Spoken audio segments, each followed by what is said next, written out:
Hi YouTube, coming to you from my phone today because I'm on site about to take some pictures of someone getting engaged.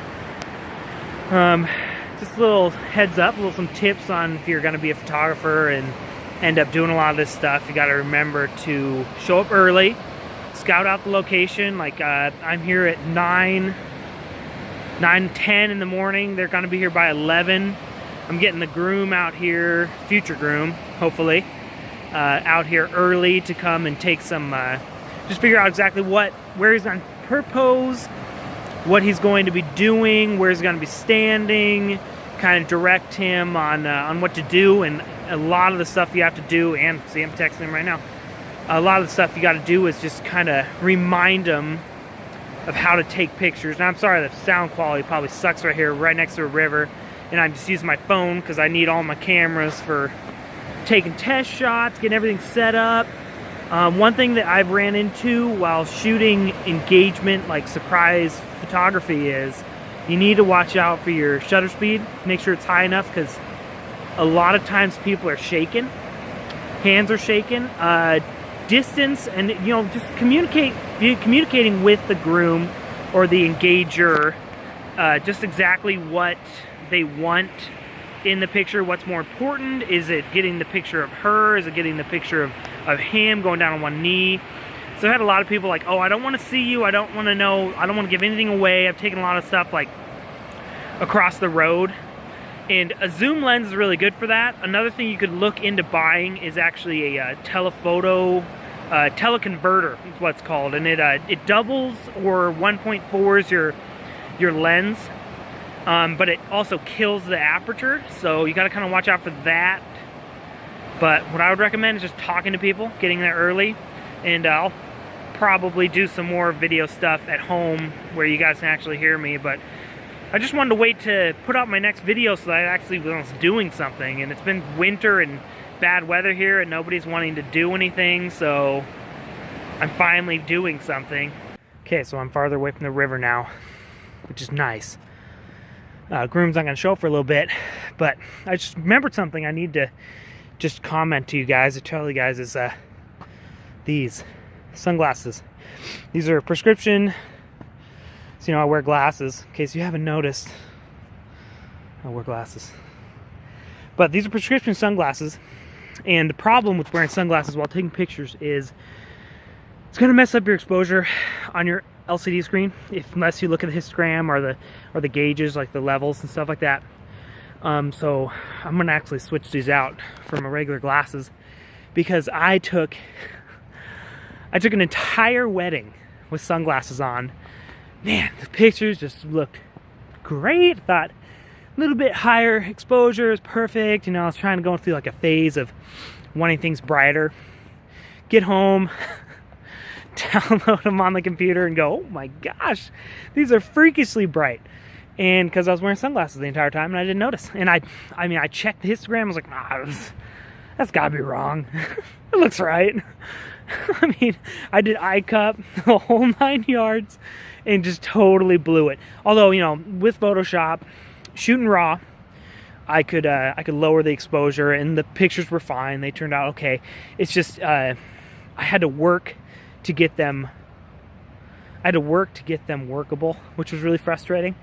It's much easier when you start with something good and make it better. So just remember that. Sunglasses. Don't take pictures with sunglasses if you can avoid it. If it's super bright out and you need them and you want them, go for it. But hey, it's your funeral. All right, so I'm doing some exploring around this place to take some pictures, and I found a good learning experience. Okay, so behind me is this shack thing. It's got pretty rock over here. You can see the pretty rock over there. Now, taking pictures outside, if you're gonna make them professional, if you're gonna make them good, it's important to have consistent light. Shadows, leaves on faces might seem artsy, but it's not. It's just garbage. Don't do it. So consistent light, like this shade right here is consistent, but see that shade over there, right there, this shade, isn't. And that's from a tree, and tree leaves. There's a lot of pine trees where I live. evergreen state. So, but it makes some horrible pictures. And if you can have it to their back, it's not as bad. But you just got to watch out for that, because a lot of times you'll see these new photographers and they'll go someplace, oh, it's so bright, it's so perfect. No, brightness is not the best. Consistency is the best. I could take, well, no, I shouldn't say that. I don't like taking pictures in super bright. I took a wedding. I've taken several weddings in just freakishly bright situations. Everyone's squinting, eyes are squinty, and they're, little grimaces, and so consistent shade, I think, is the best. It's the easiest. A lot of the times, too, like I've took some senior pictures in just an open field, so bright. I used a diffuser umbrella above them, and a big time photographer would realize, oh, that looks really weird and kind of dumb, but if you don't know, it looks great. He looked like he was in shade, like perfect shade. I had to fabricate that perfect shade, but it worked fine. So, consistent light. Consistent, non-direct light is what you're looking for. Keep that in mind. So my plan is, what I do is I'll get the big 200 to 700 millimeter lens out, snap some as close as possible shots that I can get, and then I will bust out the wide angle lens. I'll have the other camera with a wide angle, but unfortunately I forgot the strap for it, so I'm gonna have to carry it. So it might be a little bit weird, but I'll make it work, and get some wide angle shots. The key is just to get as many shots as you can. Well, not as many shots as you can get. Try to get their expressions. Try to move. Different angles will allow you to get different shots, more shots of the same thing without it being super repetitive. So I'll try to go low, I'll try to go high, I'll try to go to the side, try to get everybody's response in it, and then afterwards I'll just wrangle them up and find a nice place. Maybe bust out the off-camera flash if it's too dark. I don't think so. I think it's pretty nice right now. So there's some pretty nice consistent light places. And engagement pictures, always make sure the ring is showing. I took bunch of pictures for someone, and they were good. They were good pictures, but no one really realized that they were engaged because I didn't show the ring. I took two, I think, with the ring in it, and those were the best two pictures because they had the ring in it. So just make sure when you're doing secret shots like this, especially because I did this before I even did a wedding. I did I think 2 or 3 of these before I did my first wedding. Just because people are like, oh, you have a camera and you know how to take pictures. Can you take these for me? I'm like, oh, yeah, sure, why not? It'd be fun. I can hide and be all stealthy paparazzi. But just if you want to step it up, just make sure you do stuff afterwards. Get the ring in it. Multiple angles if you can. And, I always boast about my 85% of the people I've taken pictures for. I think it's not very good. I've actually gotten married. They've always said yes, but some of them haven't actually gotten married. Some of my best ones I haven't gotten married.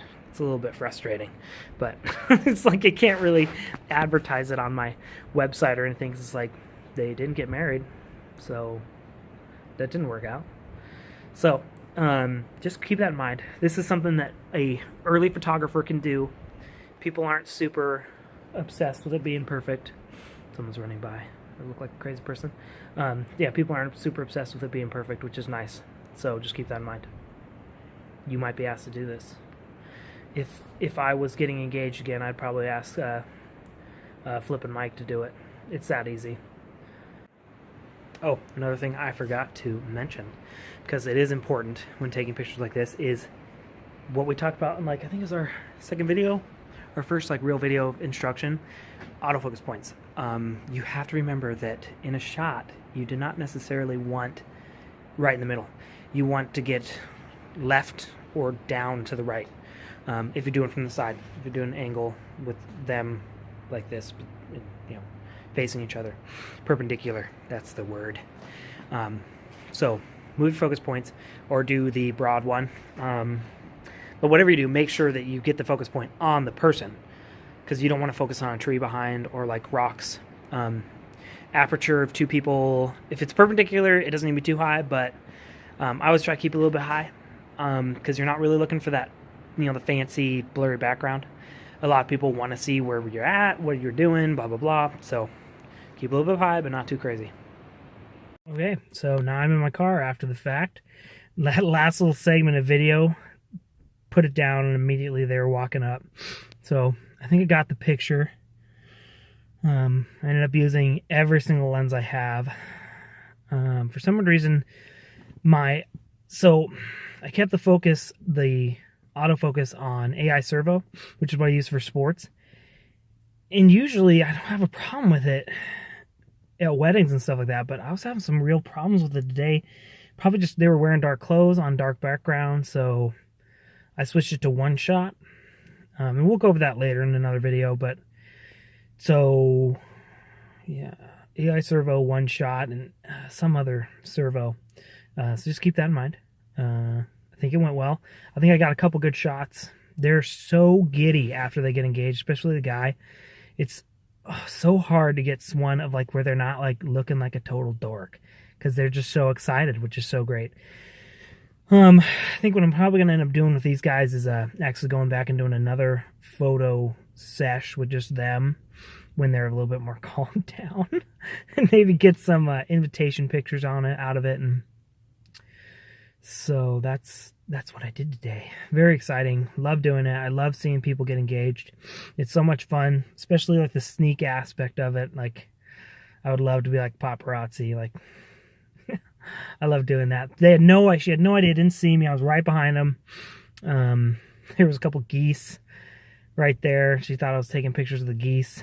So it worked out good. I think the pictures are good. I'll probably flash a couple on the screen at the end of this video, but that was it. That was my adventure for this weekend. I was waiting to actually do something that I could actually do a YouTube video on, but luckily this is a good first thing to do. Kind of incorporates a lot of stuff, some wide angle, some close up, some portraits, just everything all in one. So that was my video.